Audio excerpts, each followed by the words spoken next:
Bundys Garage, Bundy here. Today we're working on a 2001 Honda Odyssey. We're going to be doing the rear shocks, rear dampeners, as you can call them. We'll work on 99, 2000, 2001, 2003, 2004, and probably the models above 2004. Honda probably kept the design the same.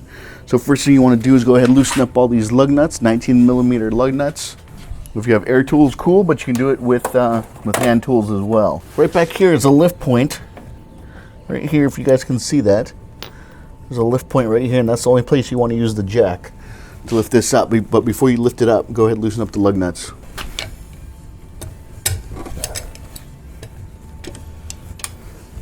Okay, those are loose.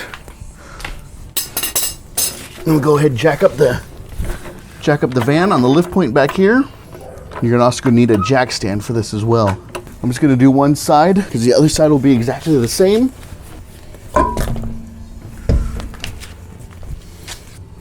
So there's the lug nuts. Right back here is the rear dampener. This has never been changed. I believe this is 17mm. So it looks like there's a stationary nut back there. So right there where my finger is pointing, it looks like that nut is permanent. So you just have to loosen it from right here. Sorry for the shaky camera work. It attaches right here. On this side, doesn't look like there's a head of a nut on this side here, but it looks like you remove it on this side right here. Looks like these are original Honda shocks. Yeah, there's the part number. So this is probably a 17mm as well, but let me double check that right now. Yep, 17mm up here, 17mm as well.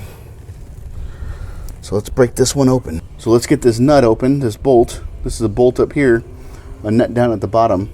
Before I do that, let's get a jack stand under here because I might need to compress the new spring or shock dampener when it gets in there. There's a lift point right here. I'm going to put the jack stand right here on this lift point.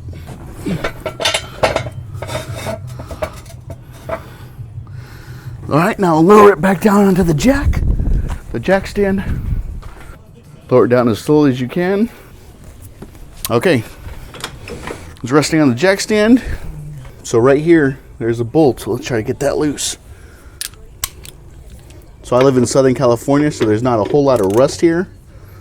But if you're back east somewhere where there's a lot of rust, you might want to put a penetrating oil on this. The best penetrating oil I've found that works is ACETONE and ATF, and I'll put a link in the description below of where I actually do a ACETONE ATF test with very good results.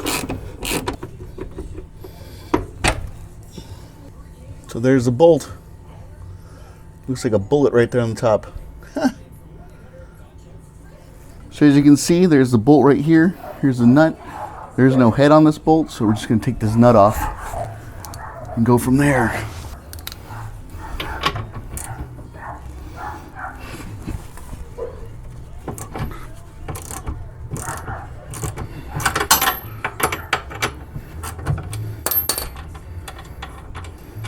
So you got a nut and then you got a washer.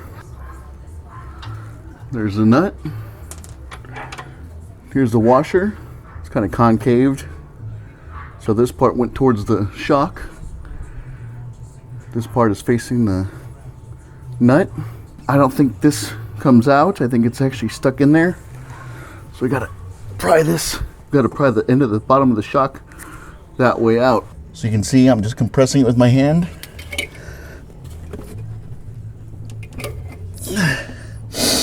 The shock has seen better days. And just slide it off. So there you go. Just push down on this shock, compress it into place, and slid it off. So here are the new Monroe shocks I picked up from rockauto.com.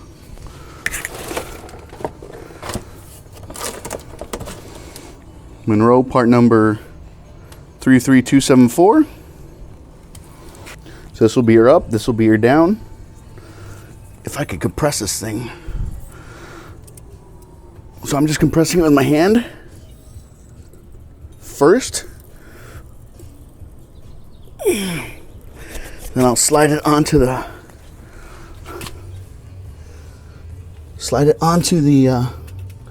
bottom part here as it's uncompressing. So the new shock is there on the bottom. See that part? That was easy enough.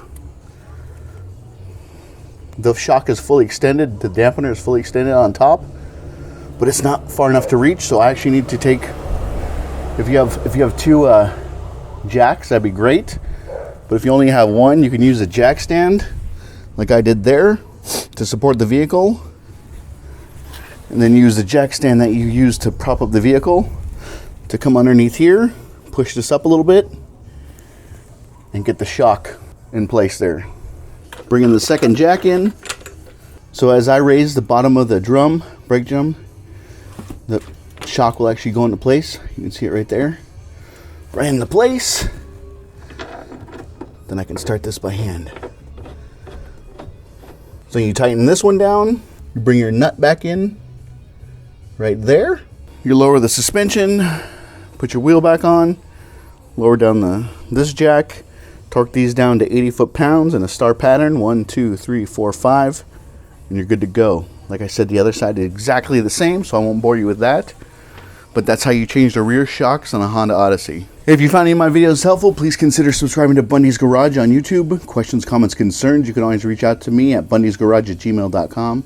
You can also follow me on Twitter at Bundys Garage. And like always, I'll keep it rolling for you.